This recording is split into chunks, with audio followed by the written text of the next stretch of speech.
Good evening, everybody, and welcome to another edition of the College Football Kickoff Show, brought to you on both Facebook and YouTube. It's yours truly, Brandon Rutherman, about to dive into the pickage for your Week 2, minus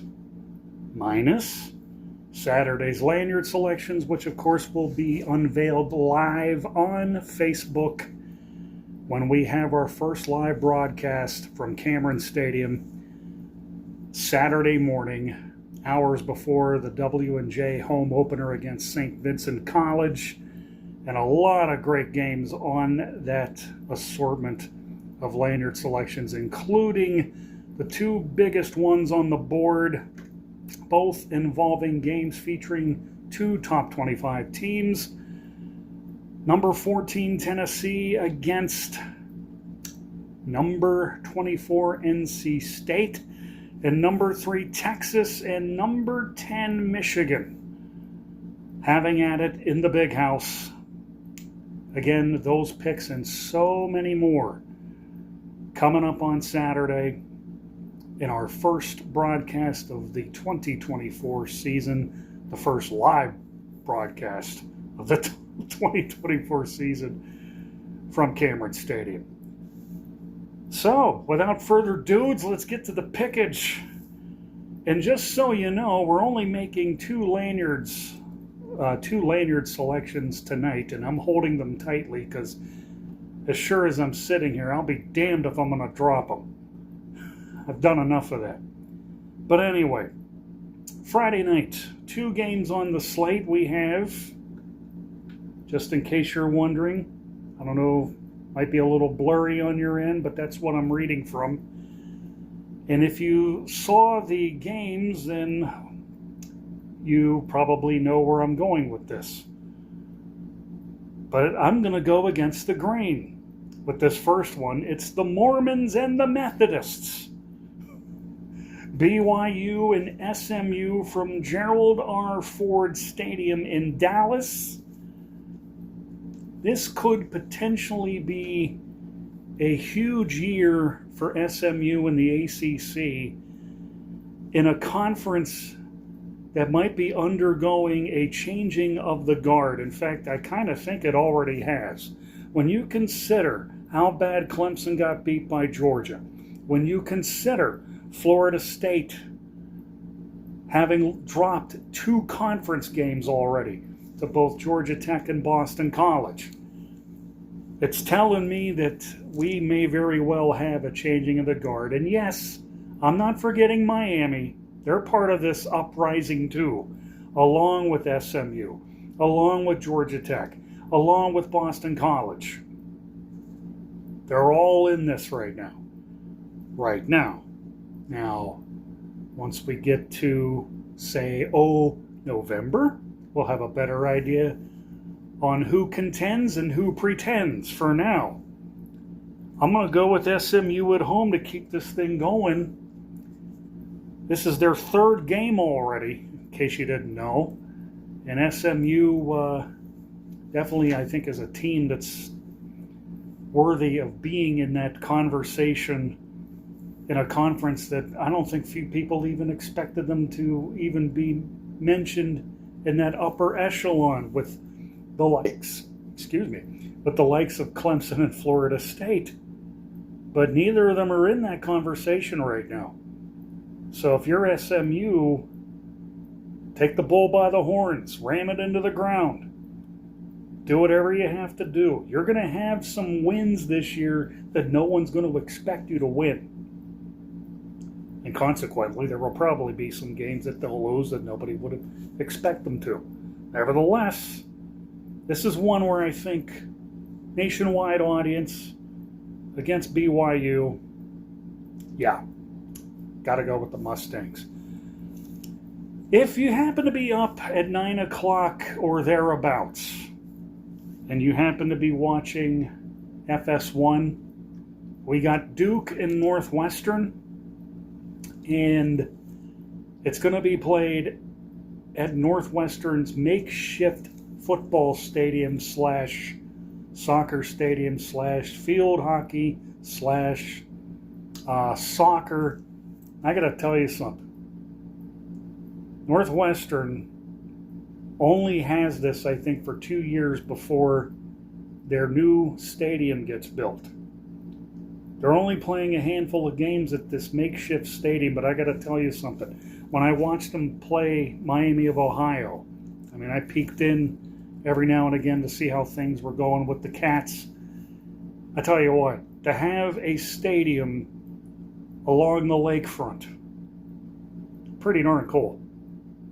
Pretty darn cool. I thought their practice facility was awesome, knowing that it's on the lakefront. This takes it one step further. Now, can you win against Duke? Well, you're going to have to score more than 13 points, but I got faith. I got faith in them.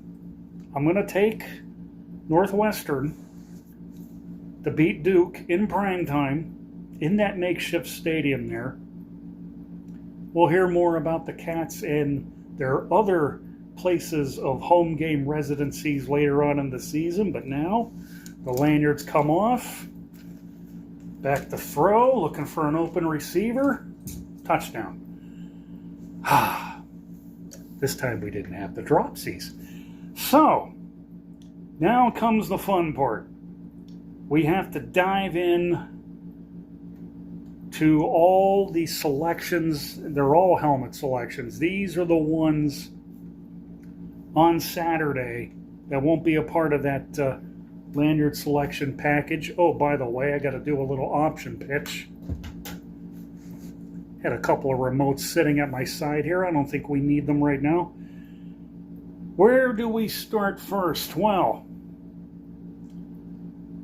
let's start with Pitt and Cincinnati. This is a rather interesting tilt.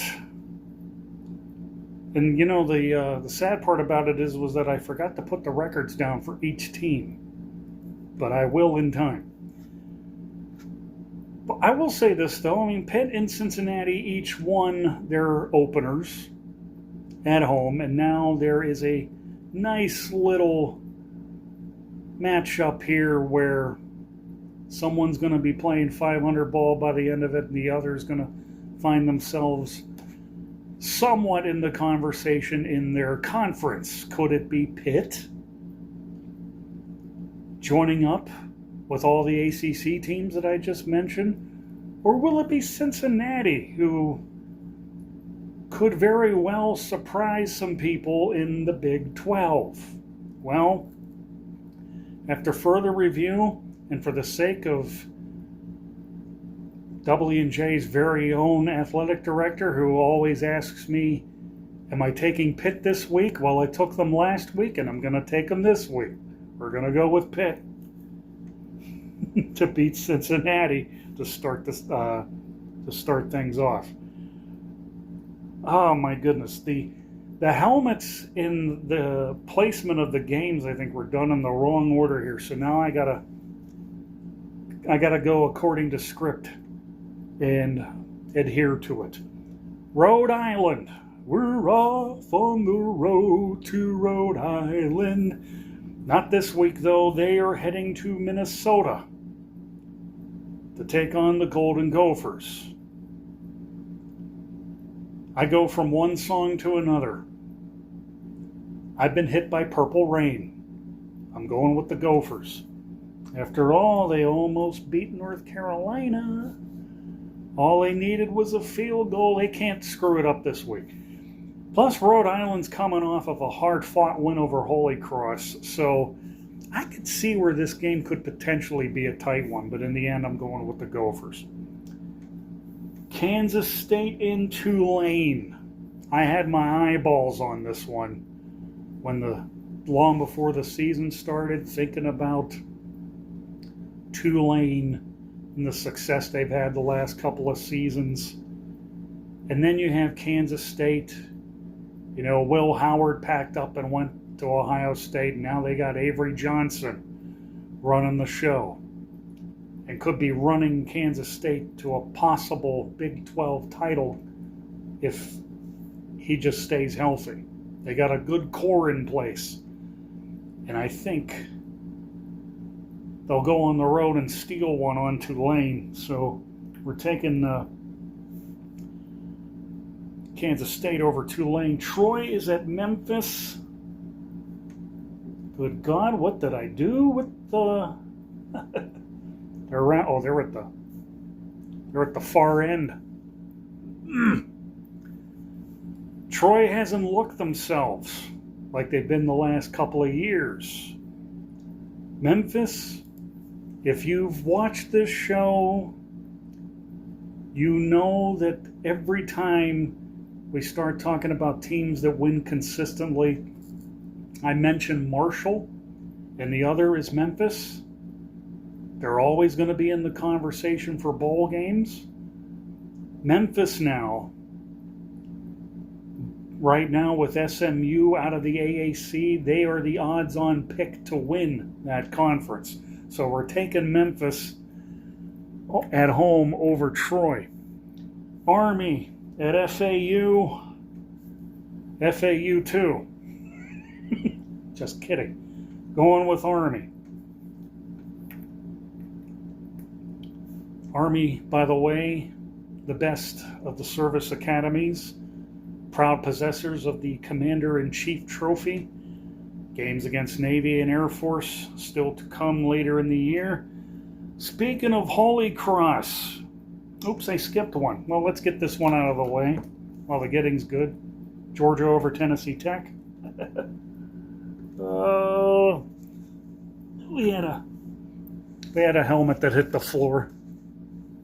I tell you, it's not easy doing this show.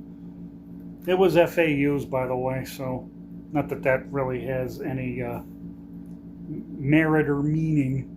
It just fell off. As I was saying, Holy Cross, New Hampshire. FCS territory here for you guys. Tough one to call here, but I got Holy Cross at home. Don't bounce back after the loss to Rhode Island last week. Am I reading from the right? Pardon me a moment. Yeah, we got the right one.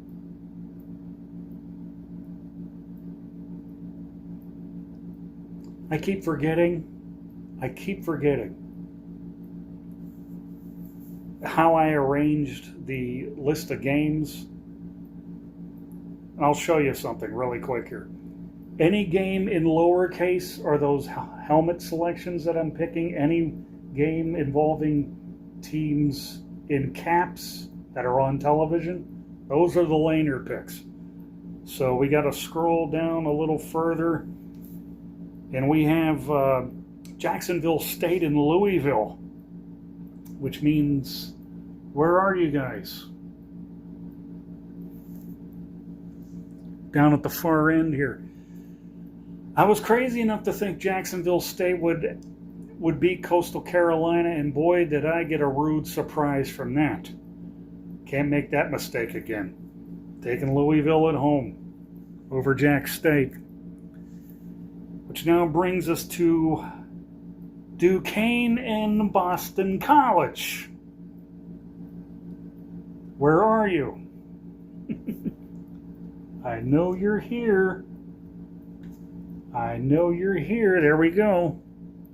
Bill O'Brien picking up his first win as head coach of BC. More on the way. Should be an easy time of it over Duquesne. We have Tennessee State. No, I skipped one. Temple and Navy. Who am I picking? I'm going to go with the Naval Academy for reasons I really don't have at the moment.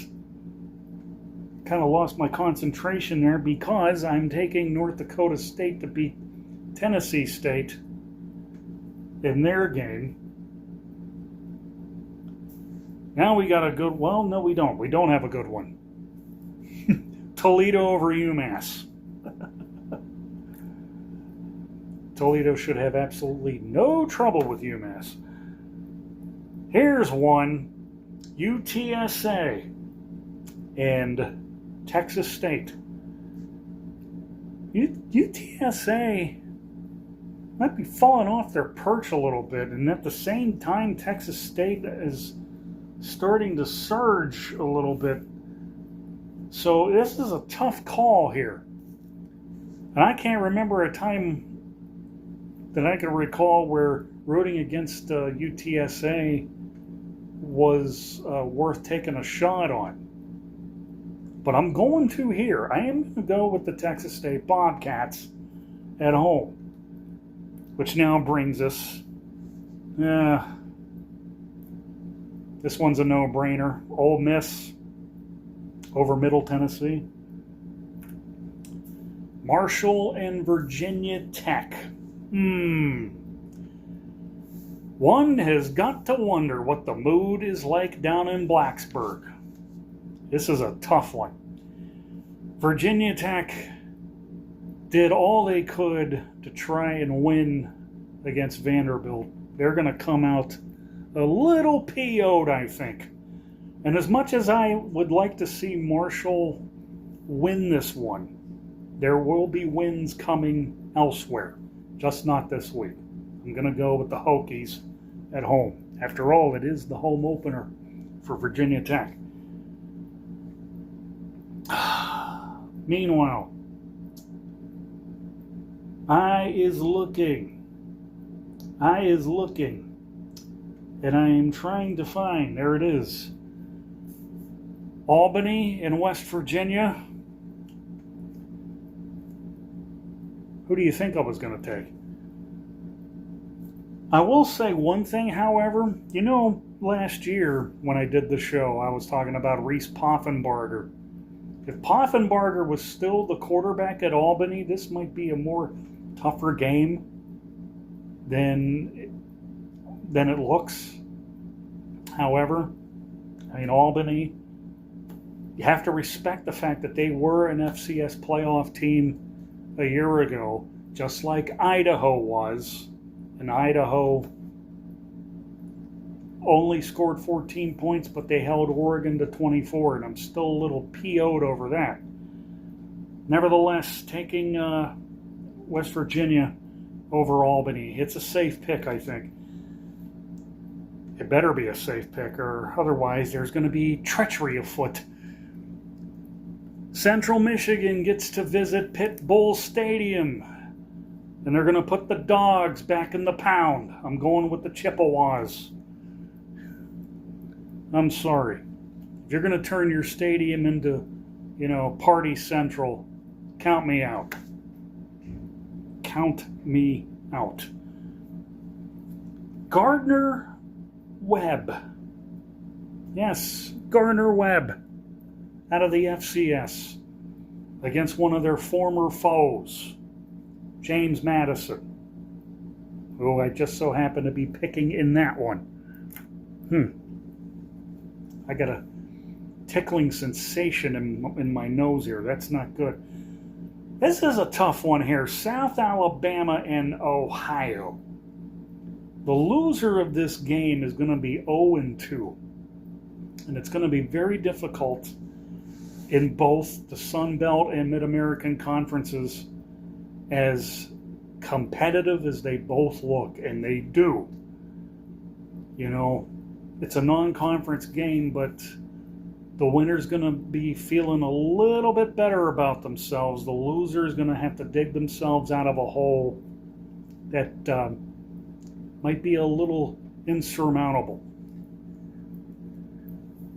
So for my selection, I'm choosing the Mid-American Conference and this gorgeous green helmet of Ohio to get the job done against the Jaguars, which now brings us to East Carolina and Old Dominion. Old Dominion, okay, held South Carolina to only, 13 points on the road? Too bad they didn't have the offense to eclipse, that point total.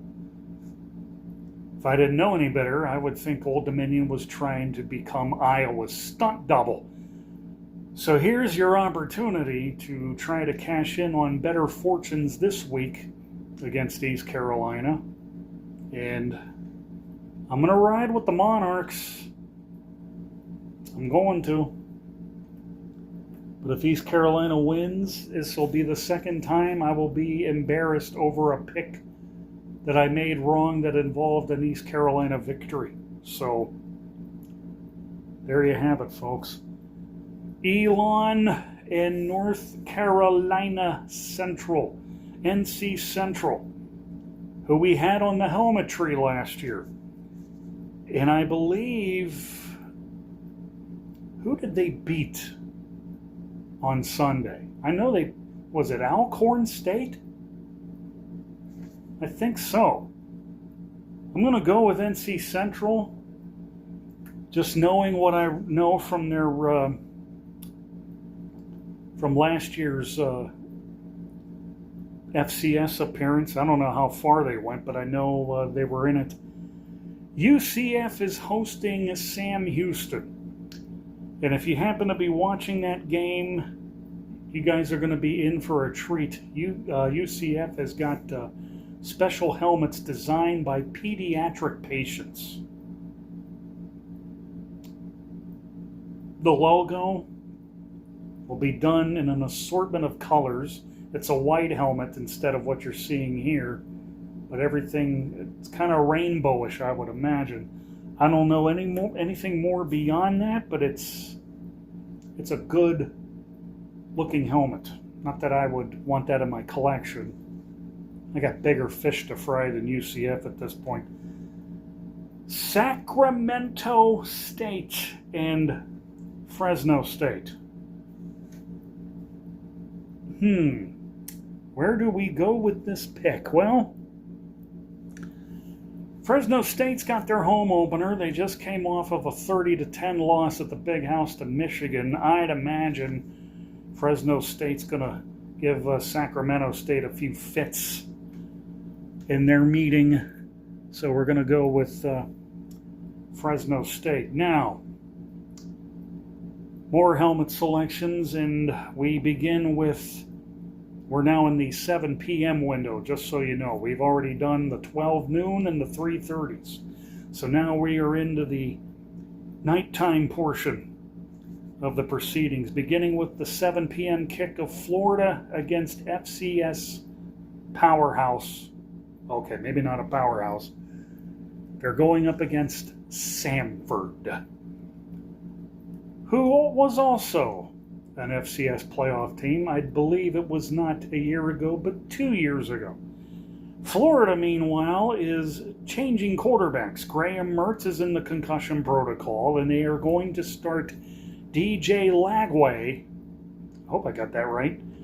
The freshman DJ Lagway to hopefully revive Florida and perhaps save Billy Napier's job for at least one more week. This is the time that you don't back down, Florida. If you lose, he's gone. No ifs, ands, or buts about it. He is gone with a capital gone. Buffalo and Missouri. Well, can't bet against Brady Cook and Luther Burden, can you? I didn't think so. Taking Missouri at home. Tulsa and Arkansas State. Where have we... I'm not sure on this one. Mainly because I haven't really looked at the matchup very closely to get some kind of idea, point spreads, over-unders, things like that. How did they do in their first week of play, Games like those are the ones that you easily can overlook.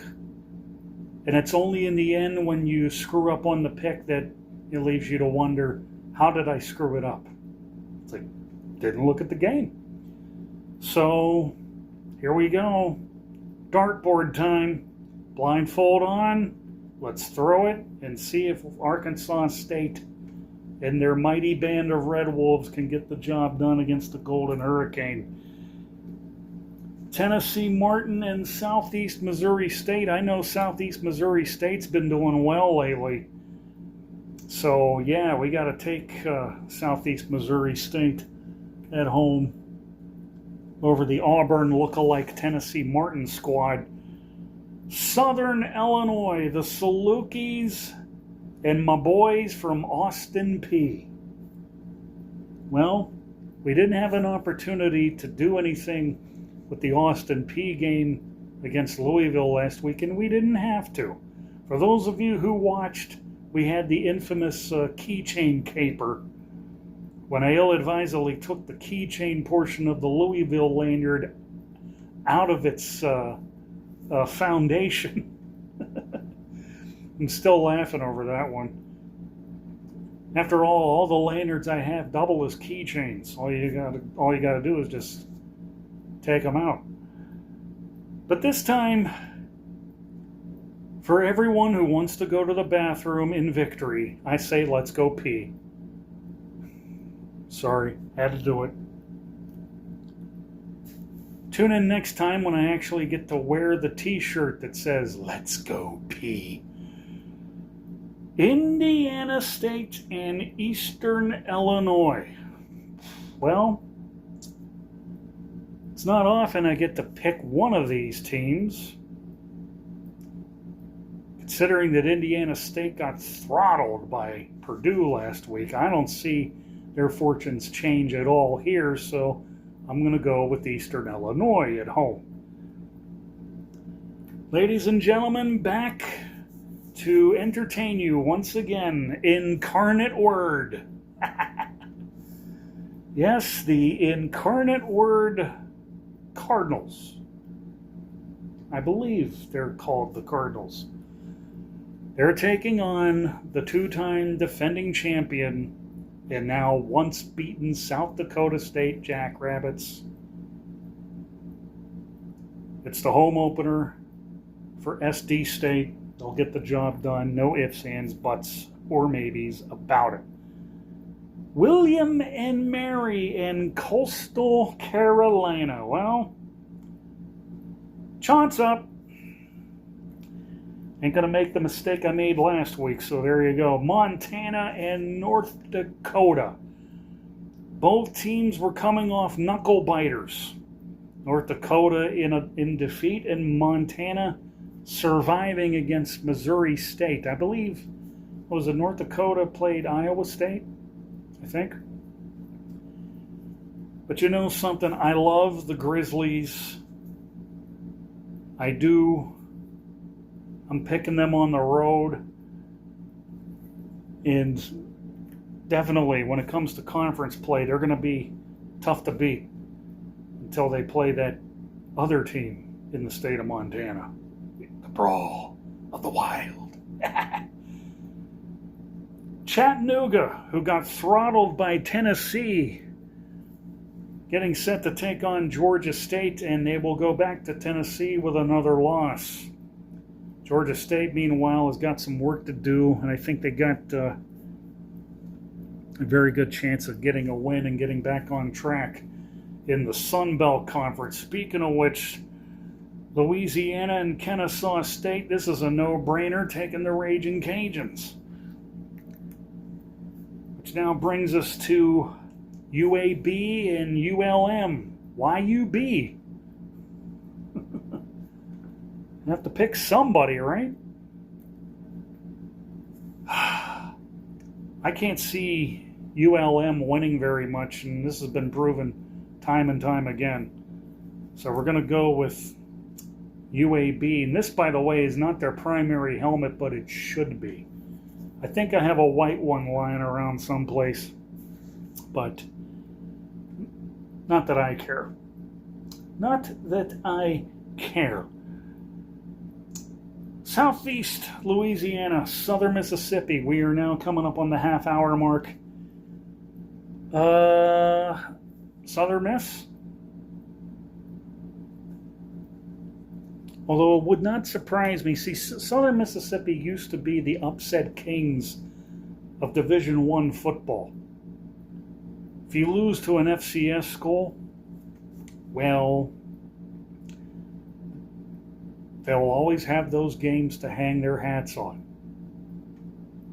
I can think of Alabama right off the bat. But anyway, Eastern Kentucky, Western Kentucky. Well, it can't get any worse for Western Kentucky after being destroyed by Alabama. Alabama, speaking of which. Time to get it back on track for the Hilltoppers, so we're taking Western Kentucky in that one. San Jose State and Air Force. This is a tough one here, too. I mean, this is one of those games where I hate to see a team lose, but somebody has to. San Jose State did win its game over, I guess it was, Sacramento State last week. Air Force, I believe, beat Merrimack College. I believe it was Merrimack College. I think. And yet, we didn't do a pick with Air Force, but we are this week. And I always try to make a point of emphasizing this. There will be times where I will pick your teams, and there will be times where I don't. It's always games like these that are the toughest to pick. I'm going to go with Air Force at home. And that takes care of the 7 o'clock games. We still have a few more selections to throw your way, beginning with LSU hosting Nichols. It's about what Brian Kelly's temper tantrums are worth these days, aren't they? Damn it!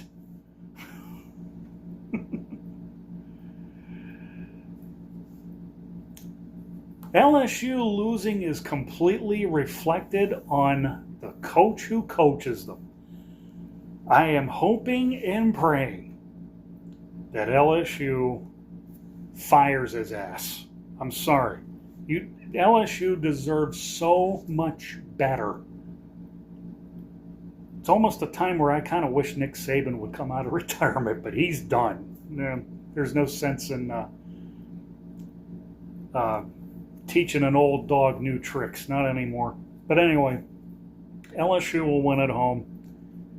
And that now brings us to Stephen F. Austin in North Texas. I'm not sure, but I think I had a game where I'm trying to remember who North Texas played. And I picked against them and they won. So I can't make that same mistake twice. This is a tough one to see. They really should have highlighted all of this with white borders around the whole logo. But that's North Texas. That's the mean green for you. Houston and Oklahoma, a 7:45 kick in Norman. Willie Fritz will have to wait another week to get his first win as head coach. Going to go with the Sooners, which now brings us to, we have, 4 games still to pick from, and we're going to make these quick and painless. Maine has to travel all the way to Bozeman to play Montana State. And you thought we've had trouble with geography. The FCS has been doing it for a long time here. There'll be a quick flight back to Maine for the Black Bears, so we're taking Montana State Bobcats. Arizona and Northern Arizona, the Lumberjacks are about to get lumberjacked when you got McMillan and Fafita, or should I say Fafita and McMillan, which sounds like a great television series. Throwing it and catching it. They're like 2 crime fighters going after every ball and bringing home victories like this one coming up. Gonna go with Arizona State. Or Arizona, sorry. 2 more to pick from. I'm going to do this one first, even though it's the latest of the late games. Unless you want to count Utah State and USC, which is an 11 o'clock kick. on the Big Ten network for you nocturnals out there. Oregon State is playing San Diego State. And this is going to be a crazy, crazy pick coming from me, but I'm going to ride with A.J. Duffy and the San Diego State Aztecs to beat Oregon State at Snapdragon, that little stadium in San Diego. And now, the final pick of the night resides in Eugene, Oregon. Boise State and Oregon. I got 5 minutes. I'm giving myself no more than, well, it's going to be 4 minutes now. I got 4 minutes to make this pick. I'm only going to need 3. Formula's simple. Your Oregon State, priority number 1, you have to stop Ashton Genty. He ran for 267 last week against Georgia Southern. You have to stop them. You have to keep them out of the end zone. Boise State scored 45 points against Georgia Southern, and they will score in bunches. However, after last week, there had better be a better performance while I'm sleeping the night away and the day away of a busy college football Saturday. If I'm tell you what, this is a must-win game. The rankings hurt Oregon. They went from 3 to 6. And I know the glass half full says, well, we're still in the playoff conversation. That's not enough. That's not enough. You know it, I know it, and the American people know it. It's an election year. Had to get that out of my system. If there was a time to show up, this is it. This is my call out to ball out. And you better do it. You better do it.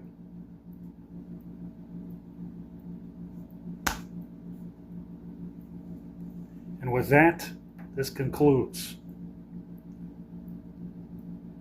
this portion of the Week 2 picks on the College Football Kickoff Show. A reminder coming up Saturday morning, live only on Facebook. All the lanyard selections. And all I got to say is get ready, because it's going to get crazy. I guarantee it. How crazy? Well, you'll just have to tune in and find out. So, until Saturday, Brandon Rutherman signing off for the College Football Kickoff Show. Have yourselves a great one, and we'll talk to you live from Cameron Stadium Saturday morning. Good night, everybody.